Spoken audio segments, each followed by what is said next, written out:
Hi there, welcome to the Fierce Factor podcast. I'm your host, Kaylee Lindholm.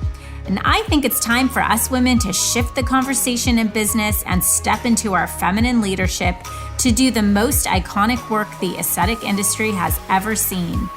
Each week, I'll be bringing a powerful dose of strategy, sarcasm, solutions, and sass that will rev up your creativity and ignite your brilliance as you link arms with me along our shared path of personal and professional growth in 20 minutes or less. Let's go. Hello, leader. Welcome back to the Fierce Factor podcast. It's Kaylee here, and I am coming in hot today with some key insights that I have gained working to help 100 inspiring and intentional women cross the next $1 million milestone in their business last year. You are tuning in to episode 96, Success Secrets of Top Female Aesthetic Injectors. I remember way back 15 years ago, I know when I was 5, I was fresh to the aesthetic industry, attending my first conference, and I watched thought leaders speak on stage, and I truly envied the way that they commanded the room, the way people would watch and listen and take notes. And I wondered, what made one injector so skilled, so knowledgeable, so magnetic that they could capture the attention of hundreds of others? What made them so damn special? And this curiosity has really underpinned much of the work that I do as a leadership coach, because I've learned that it's really not about what people do, but instead how people think and make decisions that separates the top 2% from the average. I would sit and take notes on how they moved on stage, their inflections and pauses, how they told stories to help the audience relate to them, what they chose to wear, how they would make eye contact. And as I advanced in my corporate career, I was tasked with working with these key industry influencers to help them really gain exposure as advocates for the products and services that my company would sell. And through this work, I had the opportunity to ask questions about how they trained and prepared and rested. Of course, that's an important part of it. So often we see others we look up to and we think, oh man, they're so lucky, or they had the right connections or resources. But over time, I began to see that there was an internal grit. There was just this something that was so intangible, I couldn't even explain it, that so many true thought leaders had in common. And it's this it factor that was something that I not only wanted to explore and define, but I also wanted for myself. And as my practice has evolved, I've had the experience of gaining key insights really through intimate and vulnerable relationships with hundreds of female entrepreneurs. And look, there is no question that there is a formula to achieving this iconic status. But in the aesthetic wellness industry, what I generally see are injectors looking at perceived success of their role models from the outside in, meaning they'll ask tactical questions like, what's your membership program or EMR or marketing agency? And some will spend their entire career on a carousel of chasing today's trends because they don't bother to ask the more powerful questions about, who do I need to become to achieve that level of success or fulfillment? Here's the thing. Someday, Instagram will be gone. Facebook will be gone. The platform you are using to listen to this podcast will be antiquated. But core success principles that shaped the DNA of a powerhouse leader, those are timeless. And it's this timeless way of being that allows the top 2% to achieve success again and again and again, because it becomes who they are. Today, I've assembled a powerful list of practical and tactical knowledge that I've gained while working with some of the most successful injectors around the globe. And these success stories are common traits that each of them share, and they're really what I believe contribute to unstoppable success of the very top female aesthetic injectors. Success secret number 1, is that they have a very selective, tight group of trusted advisors. I remember a few years back talking with a client who had hired me to help her build her rebrand strategy. And so I was presenting her my suggested approach, and she came back to me and said, "Well, I love it. This is amazing. I need to ask around." I was like, "What?" She said, "I was talking with my massage therapist and she really wasn't feeling the vibe." Now, I'm all in for doing market research. In fact, we had conducted a focus group with her most valuable consumers. We received feedback from key employees and business partners. We had combined this knowledge with key insights we have regarding consumer behavior and market demand. This was a very well thought out proposal. This wasn't like flying by the seat of our pants kind of a thing. But this client had a very difficult time making a decision because she had this underlying fear of losing or upsetting clients who didn't agree with that. This was the right decision for the business, but she couldn't get behind it because she valued everyone's opinion instead of the ones that really counted. And by that meaning, her very most valuable customers and herself, and her business. Top injectors don't survey the entire community when they want to make a strategic pivot in their business. They have a core group of trusted advisors who they commission around them to help them insource their own wisdom, access their creativity, and confidently move in a way that's in alignment with their own core values. Their approach is uniquely different. It's an entire mindset shift from, I need to make everyone happy, to I need to do what's right for me and my business and my most valued clients. Top injectors selectively choose who to allow into their business ecosystem and into their ear. Success secret number 2, they have a proprietary method. Leader, pull up Instagram accounts for 5 med spas in your town and tell me what you see. Before and after lip images, let me guess, promotions and discounts, a video of laser hair removal, and a patient testimonial. But pull up 100 Instagram accounts, and one of them will have a video interview of a provider with her patient telling a story about how unique her method or her approach is and how that has changed someone's life. Or an educational video about her signature methodology that has been adopted by colleagues around the globe. Top injectors come to market with a core belief system that guides the way they operate clinically and within their business. She typically believes in something that's contrary to the majority of the collective. Instead of jumping into something because she believes there's demand and opportunity, instead, she identifies a gap in the market where most will not go, and she owns that space. At the minimum, 30% of her digital marketing footprint showcases her unique philosophy, and she's recognized for that. She's not recognized for the services she offers. She's recognized for her philosophy. Number 3, success secret of top injectors, they don't just learn, they teach. When I ask a thought leader what she thinks has made her so successful, she might claim that she was lucky, she was in the right place at the right time, she worked her butt off, and every so often she'll say something such as, "I'm always learning." And of course, this is the modest way of saying that she's full of curiosity and creativity.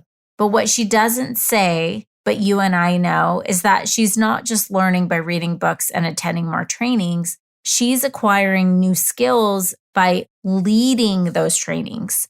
As an educator and coach, I will tell you that I have learned by teaching curriculum in real life 100 times faster and with greater mastery than I ever did by hearing someone else talk about it. And I personally believe that growth comes from about 10% of learning and 90% of independent thinking and application. And so leader top injectors are very discerning about how they spend their time and their brain share. There's really an evolution that happens as an injector builds her confidence in thought leadership. So I'll break this out for you into 4 different phases. Phase number 1, she begins as a student who is constantly learning, always seeing herself or himself as a sponge, soaking up knowledge. She markets the things she offers, the products, the services, the bundles, the treatments. She's very excited and eager to learn.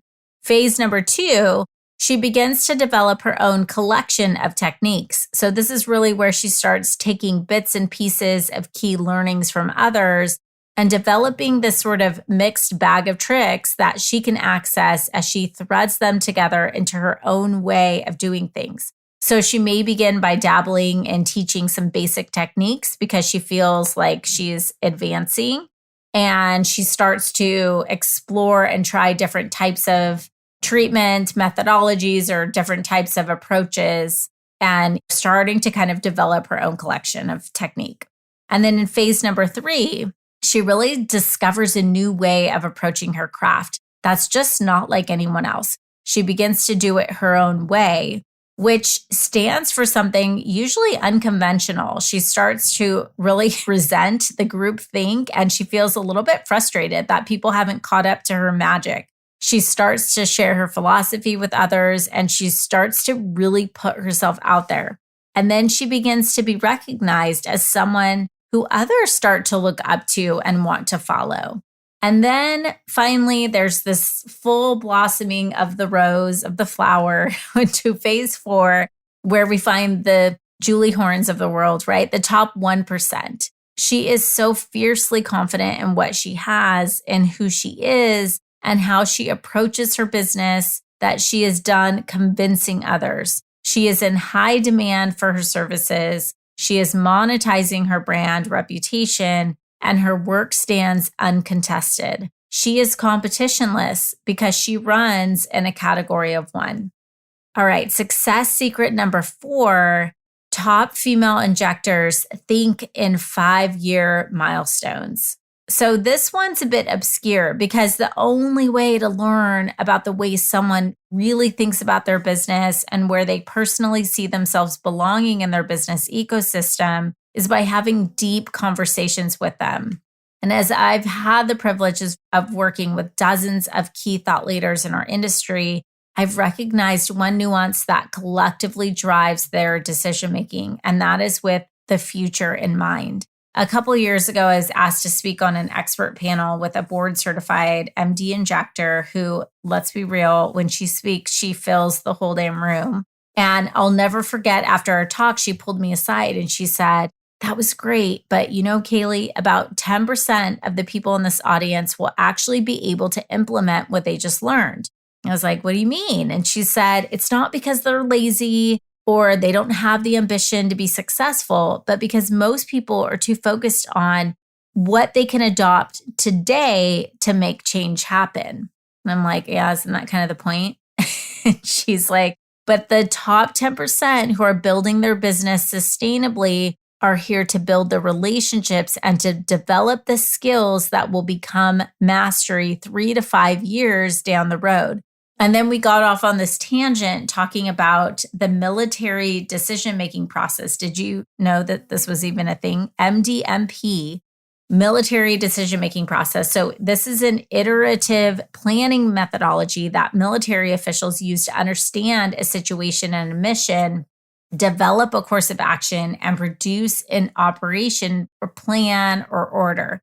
And she talks about how failure often occurs where there's a lack of analytic depth, faulty assumptions, vague analysis, and wishful thinking. She says there are 2 common barriers to clear thinking, and those are psychological and logical fallacies. And so this whole military decision-making process basically tells us that during planning, assessment focuses on developing an understanding of the current situation and then determining how to progress and move forward, essentially preparing a plan with the most strategic and thoughtful process without just making assumptions or simply adopting something because someone else has done that. And that was sort of her point. It's like we're at these conferences and we're talking and on this panel, and all these people are like trying to learn how to adopt the things of today. And I see this a lot where I find myself really thinking, okay, well, this is probably working okay, but I don't know what I don't know. So what could I do better? And her point is like, Top injectors are really creating sustainable growth by thinking and planning for the future with this really expansive vision, and then commissioning the resources they need to properly analyze and make decisions and move them into that future vision. They're not reactive, responsive, or impulsive, but instead methodically and strategically making moves behind the scenes before anyone ever knows about them. So usually 3 to 5 years ahead. I completely agree with that statement. And finally, leader success secret number 4 is that they invest heavily in personal development.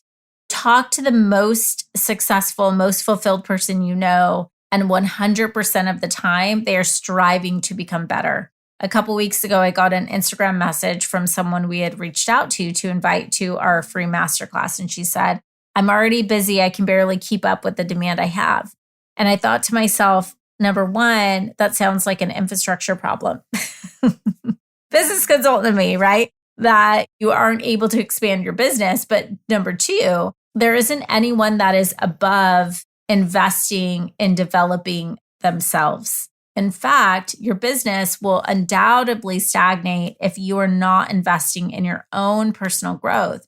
Because as a business owner and leader, your business, it can't outgrow you. Running a business is about 20% mechanics and 80% mindset.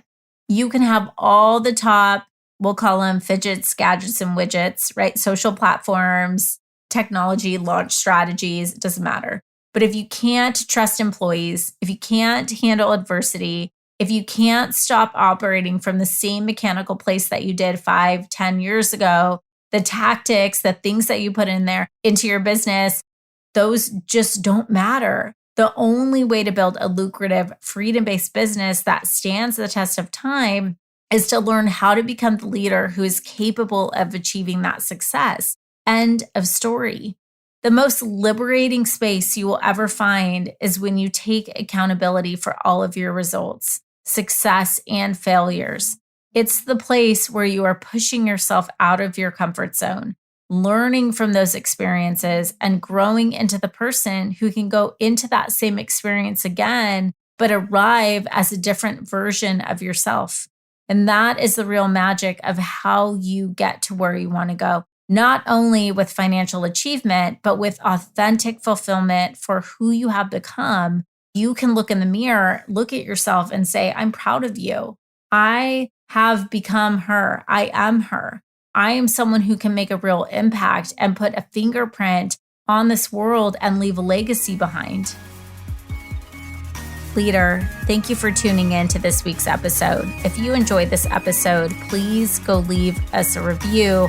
And if you screenshot your review and share it on social, I will send you a very special gift with a handwritten note. I personally would be so grateful for you to help expose this podcast to more of your colleagues and to the folks in our industry who can benefit from this.